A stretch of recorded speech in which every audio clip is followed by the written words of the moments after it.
Well, greetings and salutations, everybody. Welcome to the John Campea podcast. I am, of course, your host, John Campea, and I'm so glad you decided to make me part of your Thursday morning, bright and early here today. A lot of stuff went on in the world of movies the last couple of days. Of course, we had, Colin Trevorrow was booted from the Star Wars Episode 9 project. We got a couple questions came in today about that. We're going to be addressing that as well.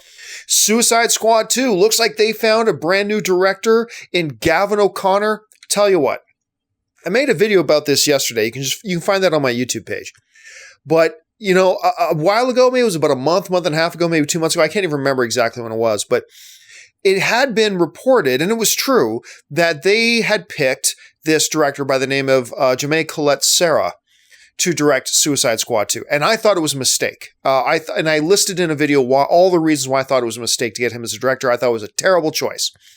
Eventually, he left the project to go work on a Disney movie, and that was good. And now they've got Gavin O'Connor. And all the negative feelings I had about the Collet-Serra decision as being a director, and I don't dislike Collet-Serra, not at all.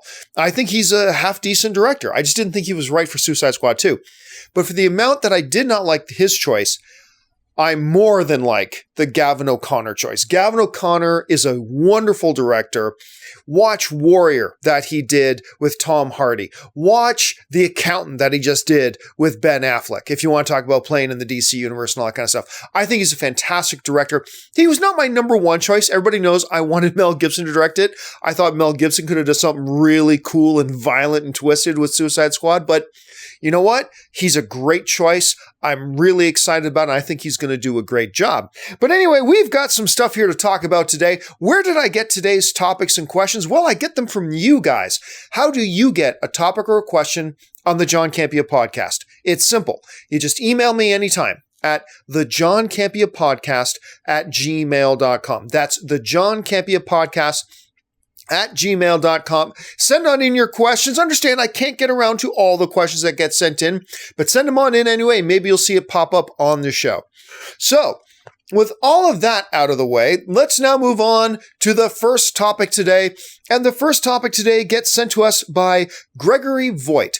And Gregory Voigt writes, I wonder, and I have nothing to base this on, how much Colin Trevorrow's departure had to do with the death of Carrie Fisher.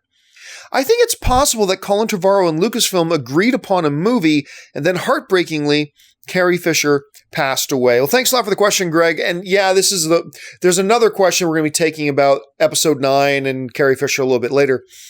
But this whole thing about Colin Trevorrow being booted off, creative differences, all that kind of stuff. And now some people, including myself, have been asking, especially in the light of Lord and Miller being booted off of the Han Solo movie, why can't Kathleen Kennedy, and I am a huge Kathleen Kennedy fan. If you've been watching me for any period of time, you know this. I love Kathleen Kennedy. But I have to ask, if I'm going to be objective, I don't care that I love her, I got to ask the question, why can't Kathleen Kennedy and Lucasfilm as a whole get on the same page with their directors before they announce that they're directing a movie?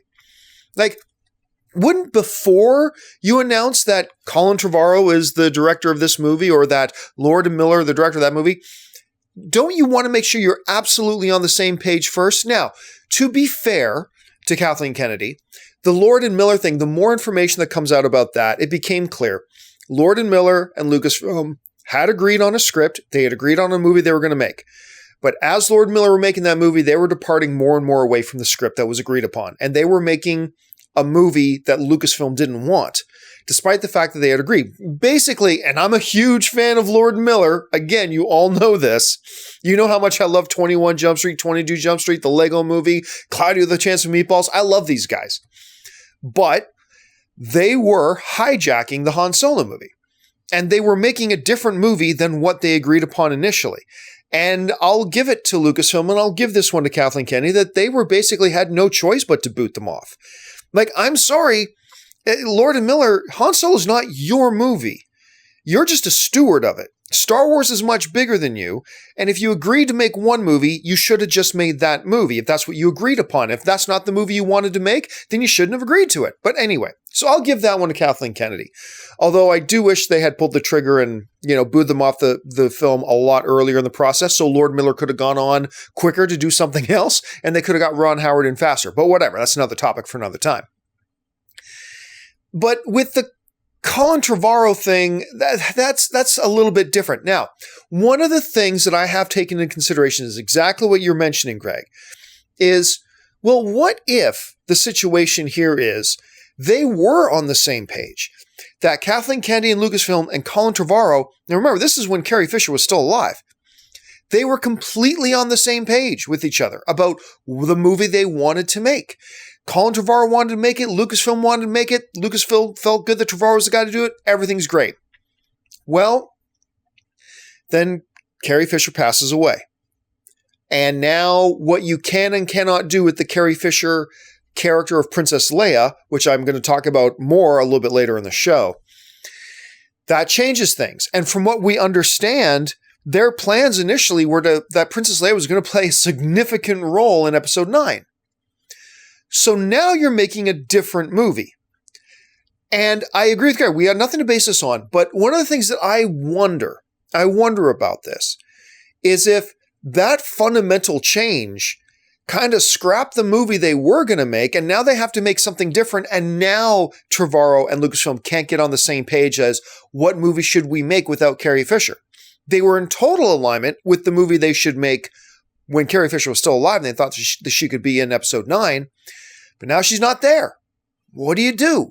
You got to come up with a new movie, and now this new project is something they have had troubles getting on the same page with.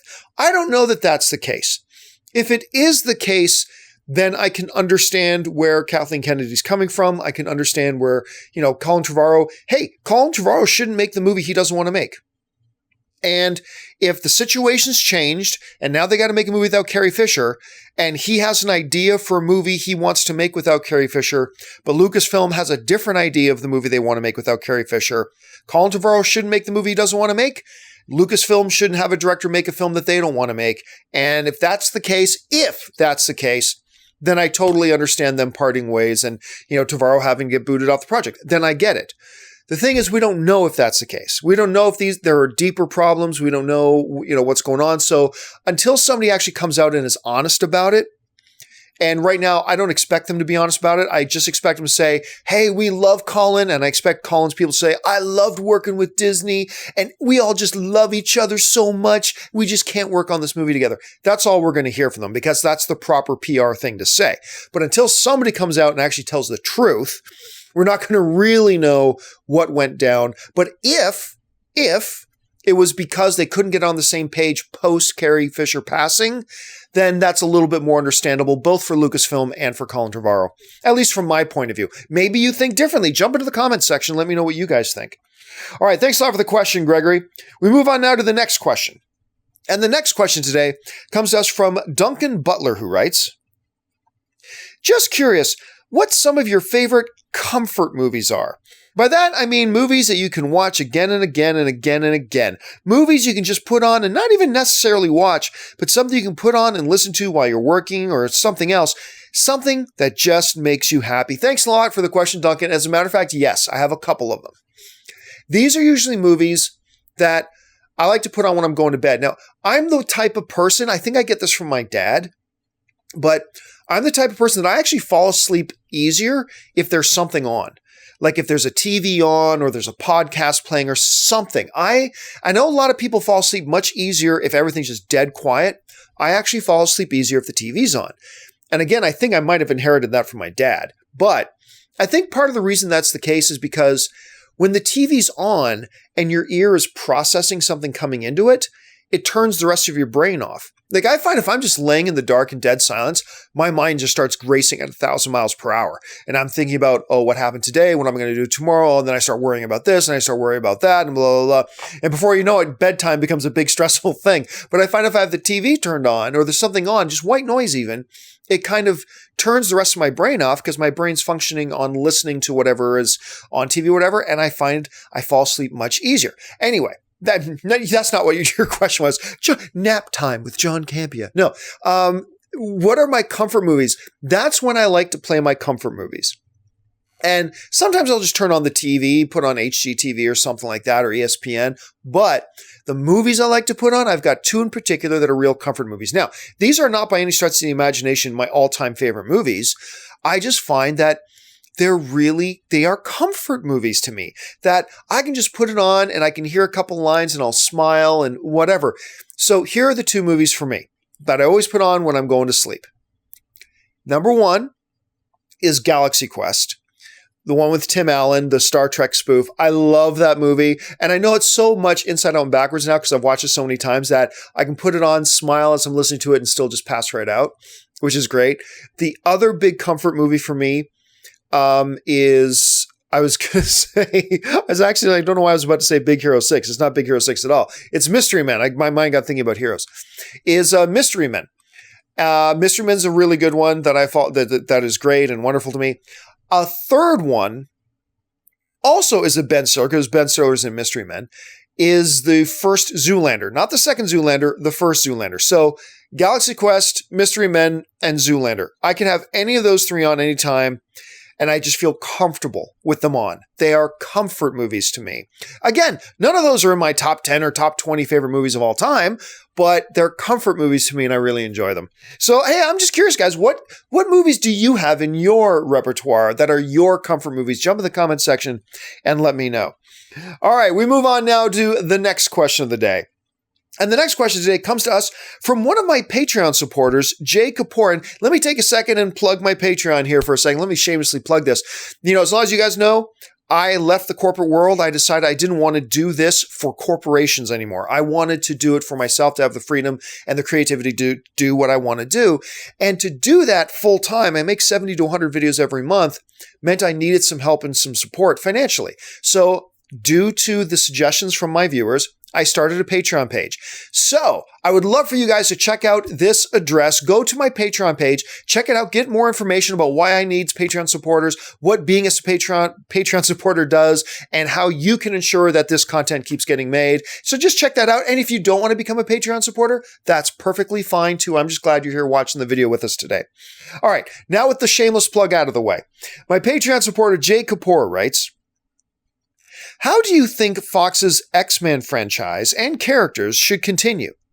I personally think that Logan ended things on a bang. I honestly think they should just do a hard reboot. Well, thanks a lot for the question, Jay, and you're not alone in that. Really, I think Logan is the best movie that Fox has ever made in their X universe. I think it's by far the best superhero movie they've ever made. And that's saying something, because X-Men 2, magnificent. X-Men Days of Future Past, magnificent. X-Men First Class, a lot of people love that movie. But Logan is it. Logan to me is still, we're in September now. Logan is still the best movie of 2017. To me, it's no question. A couple of other films have come close. Films like Baby Driver, The Big Sick. There have been a couple others really, really, really good ones. But to me, Logan is the best film of the year so far. Anyway. But really, did Logan end things on a bang? Not really, because, the director of Logan pretty much said himself, something that we already knew, that this is kind of a little bit of an alternative future. In other words, Fox's two big words, continuity, schmontinuity. Fox doesn't care about continuity when it comes to their X-Men movies. They just don't. Why do you think we've already had multiple versions of Caliban and multiple versions of Sabretooth and multiple versions of this story, multiple versions of that story? And they don't care. They mildly have some continuity and they do follow some stories through and they do have some events follow through. But for the most part, when it comes down to it, Fox isn't really nitpicky about their canon. They don't really care. And that's fine. So Logan, as the director said himself, this is kind of a little bit of an alternative future. So it's not really the end to that franchise. Really, they could keep using Logan. They can. Because the movie Logan was an alternative future. Continuity, schmontinuity. So they can continue to use Wolverine and use Logan if they want. They'll have to do it without Hugh Jackman, unfortunately. But where do I think they should go now? Obviously, they're coming off one of their weaker films. Not their weakest, but one of their weaker films with X-Men Apocalypse. That movie was a disappointment. I still enjoyed it, but that's a movie I should have loved because it's X-Men Apocalypse. I should have loved that movie, and I didn't. And I think a lot of people were disappointed by it, and a lot of people felt kind of let down by it. So they're coming off of a low point, let's say. Okay, so now they've got this X-Men Phoenix movie coming out, right? So where should they go from here? Should they hard reboot it? You know what? I think a lot has to do with this Phoenix movie. I really do. Let's see, because the younger cast doesn't really work for me so far. But who knows? This new X-Men Phoenix movie can come out and they could all crush it and it'll be great. Now, when I say the younger cast, I'm not talking about James McAvoy and Michael Fassbender. They, as Professor X and as Magneto, are crushing it. They're great. I could watch an entire franchise of movies just with those two guys and not the junior kids, but whatever. So when the new movie comes out, I think that's really going to shape my opinion, because if the new movie comes out and it's only on par or not as good as X-Men Apocalypse, then I am going to be with you and I'm going to go, you know what, guys? This X-Men universe has been a great run. Been doing it for like 15 years almost or more. Time to pull the plug. It's done. Stick a fork in it. It's done. Let's take a 2-year breath and reboot the franchise. Keep the Deadpool thing going. Just tie Deadpool in now with his fourth wall breaking into the new X-Men franchise and then just go from there. That'll be my opinion. It'll be hard to do that because they're already getting things going on New Mutants and they got a whole bunch of other things. X Factor they're working on apparently. They got a lot of things going. It'll be tough. But if this movie is not as good, is only as good as or not as good as X-Men Apocalypse, I'm going to start being with you and start cheering on the whole reboot chant. So we'll see how that films go. Let's hope that their Phoenix movie is awesome. Let's hope. All right. Thanks a lot for the question, Jay. We move on now to the next question. And the next question comes to us from Michael Greer. And Michael Greer writes, will there ever be a time in Hollywood where a highly anticipated film will not have a trailer? I know studios have to market the hell out of their films, but some films just sell themselves, like Star Wars, Avengers, etc. It would be a good approach to avoid potential spoilers and not have us looking for a scene in the movie we saw in a trailer. I think going into a film completely blind enhances the movie-going experience. All right, well, thanks a lot for the question, Michael. And you're not alone in that opinion. I've actually gotten that question a few times from people saying, hey, why doesn't a studio just not put out trailers? Certain movies sell themselves, right? No, they don't. No, they don't. They do not. Not at all. Don't think that for a second. Now, it's great for you to say, I believe going into a film completely blind enhances the movie-going experience. Yeah, but that's no good if you're not in the movie theater in the first place. And if there's no marketing and there's no big trailers going out there, there's a much less of a chance that you're going to be in that theater in the first place. It's all well and good, dude, to say, oh, going into a movie blind and not having seen any trailers makes the movie-going experience all the better. Yeah, except that no one's going to go see the movie. Now, you can say, and we can all say, Star Wars sells itself. But I'm sorry, it's bullshit. It's bullshit. I'll go see it. All they have to do is say, hey, there's a brand new Star Wars movie tomorrow. No poster, no trailer, no nothing. I'm going to be there, yes. Will the majority of movie-going audience? No. Will Star Wars still make money if it didn't have a trailer? If Star Wars Episode 8 had no trailers, would it still make money? Sure, it'll make money. Will it make $1.5 billion? Fuck no. And you're crazy if you think it would. You're absolutely out of your mind. If studios thought for a second that they could get away without putting out marketing campaigns, trailers in particular, the most expensive thing, do you know how much money they spend on those things?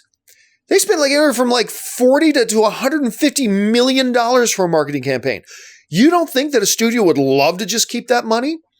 You don't think that the studios, if they thought for 1 second, hey, we could put out Avengers Infinity War without any trailers and it's still going to make $2 billion. Do you think if that was the case, that they would spend $150, $175 million on a marketing campaign for Avengers Infinity War?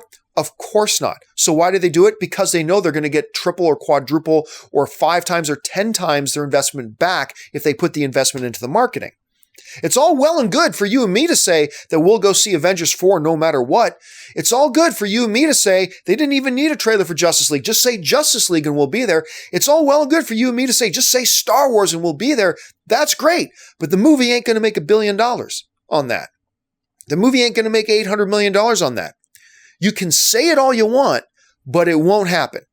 That's why these studios who put tons of money into market research and understand how this stuff works, that's why they put all that money into the marketing campaign. Not because they're just looking for ways to spend money, but because they want to make money, and they know that putting money and investing money in trailers and buying all that airtime and buying all that in front of other movie theater time, that pays off big time. They know it, and that's why they spend it.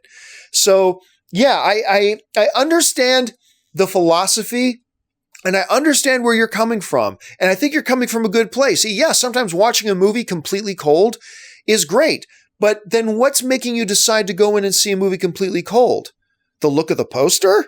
Anyway, so no, there will never be a time that a big blockbuster comes out that they do not do serious trailers for. It's just not going to happen, because that would be suicidal. That would just be dumb business on their part.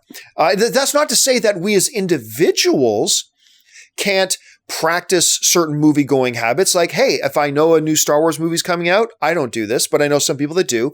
They avoid the trailers for it. They don't want to see the trailers. And that's fine. That's great as individuals. But if you're a company and you're trying to make money, then yeah, you got to make your trailers. And that's why they will always make trailers. All right. Thanks a lot for the question, man. We move on now to the next question. And this next question comes to us from Alex Wolfe. And Alex Wolfe writes, "Hey, John, my question is, do you guys think we will see a 6th Pirates of the Caribbean movie? Jerry Bruckheimer has recently said it could still potentially happen. Keep bringing on the filthy." Yeah, you know what? This past Pirates movie, I know some people hate on it, and I've hated on all the Pirates movies except for Pirates 1. I love the first Pirates of the Caribbean, have not liked really liked the Pirates of the Caribbean movie since. Pardon me. I didn't love Pirates of the Caribbean 5 by any stretch of the imagination, but I honestly think it was probably the best one since number 1. That's not necessarily saying much, but considering number 2, 3, 4, and 5, I thought, or 2, 3, and 4 were all terrible, but I thought Pirates of the Caribbean, Dead Men Tell No Tales, had more upside than downside. I found myself in the theater being kind of entertained by it, and I liked it. I did. I liked it. Did not love it. Didn't say it was great. I'm not running out and recommending people run out and see it, but if I'm going to be honest, I thought it was the most watchable Pirates of the Caribbean movie since the first one. Now, if you saw the 5th one, you know they end it setting up a potential number 6. So could they do it?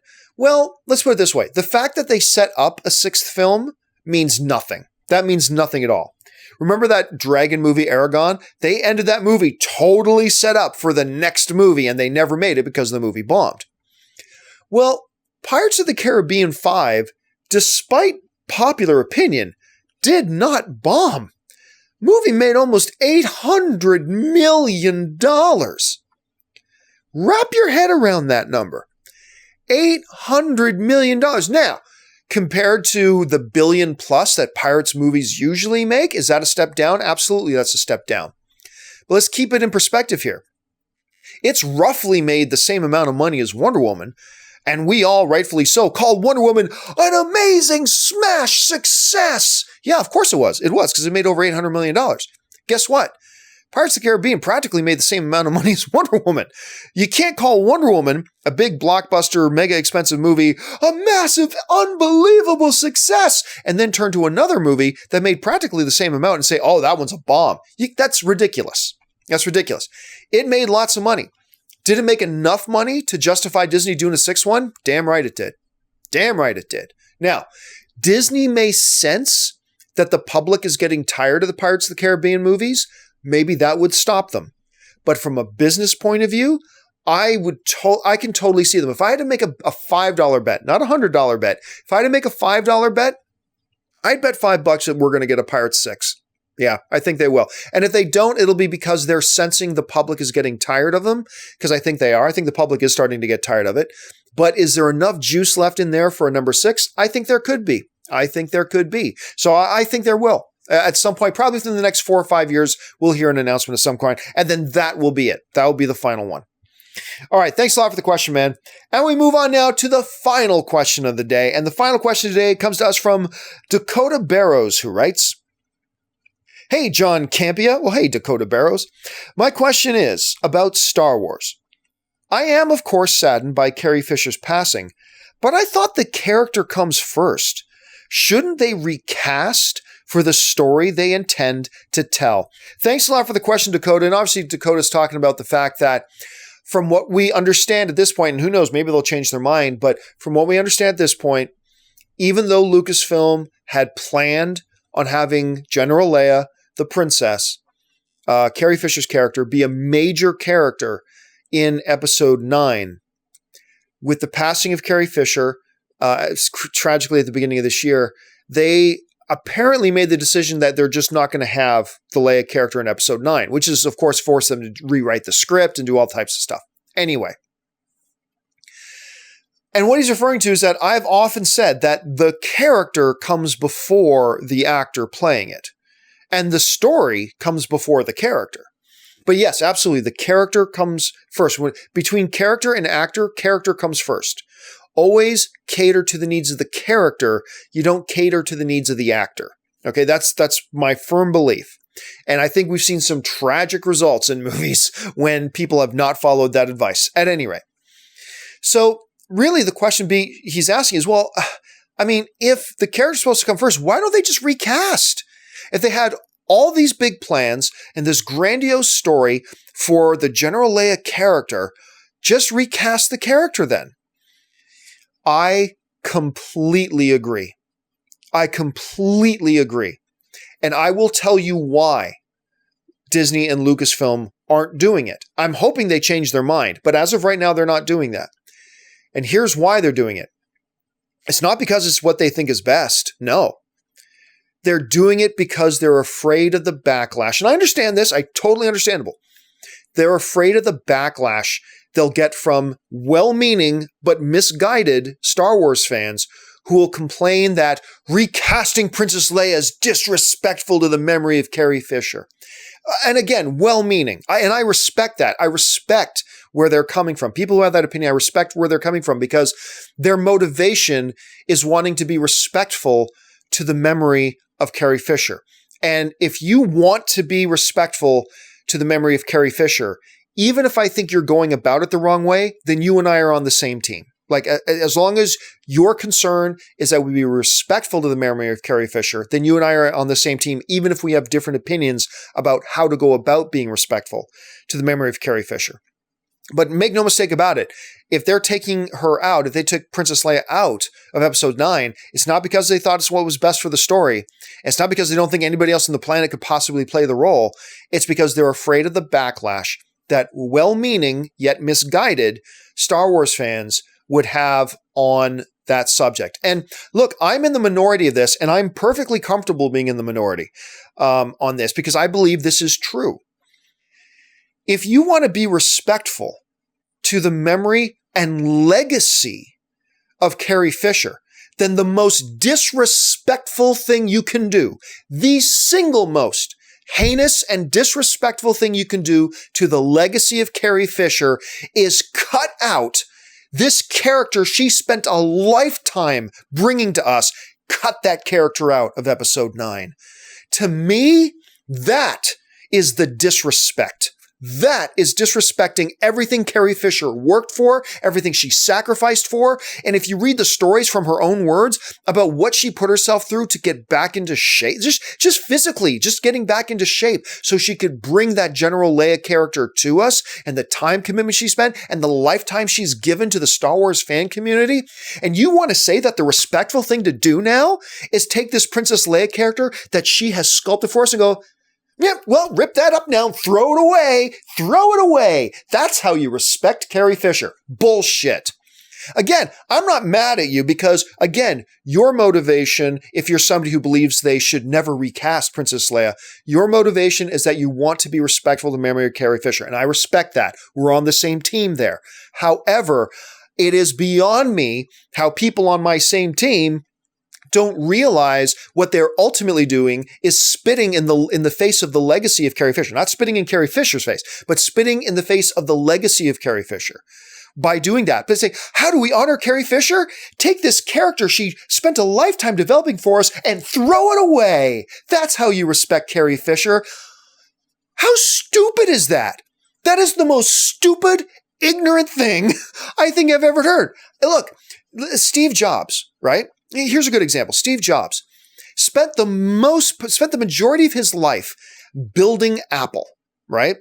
And whether you love Steve Jobs or hate him or love Apple or hate Apple, it's irrelevant. You cannot deny he built one of the most powerful, influential companies in the world. Starting with him and Woz in that garage and becoming one of the most globally powerful empires in the world. Okay. Do you think that Steve Jobs would have thought, hey, this thing I built and created, when I die, because he knew he was dying, when I die, shut Apple down. Shut it down. Shut it down and trash it.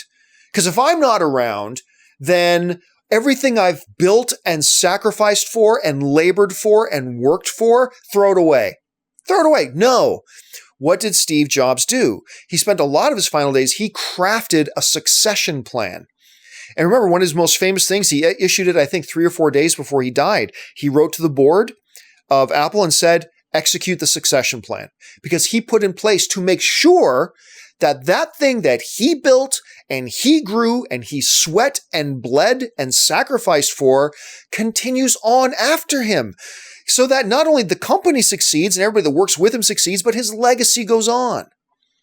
You think for a second that the thing Carrie Fisher would want is like, oh my God, that thing I put so much of my life into. Yeah, the best way to honor me now is to throw her away. That's the best way to honor me. You think that's what Carrie Fisher... It drives me crazy. Whenever I hear a Star Wars fan, again, on the same team, I understand they're coming from a place of wanting to honor Carrie Fisher. I get it, and I respect that. However, every time I hear a Star Wars fan go, you can't recast Princess Leia. That's disrespectful to Carrie Fisher. What planet do you come from? Seriously. Like, this whole notion that, oh, if I die, I want my life's work to be thrown away and trashed. You think that's honoring them? You think that's respecting them? That's ludicrous thinking.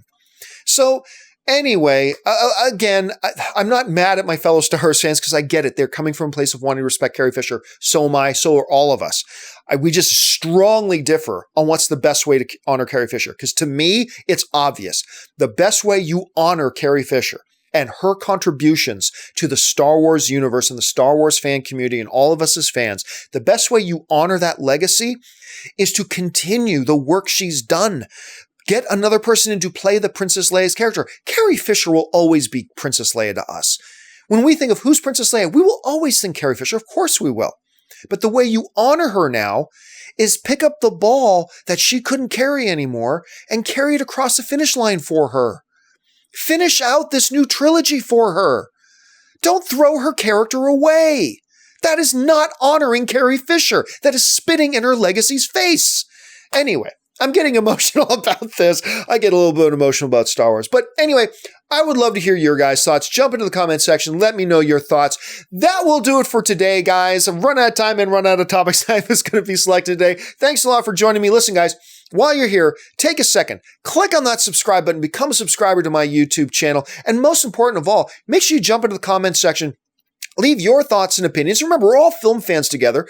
Jump into your comment section and leave your thoughts and opinions on any of the topics we discussed here today. All right, guys, that'll do it for me. Thanks so much for joining me today on the John Campea podcast. I hope I see you again soon. So until then, bye-bye.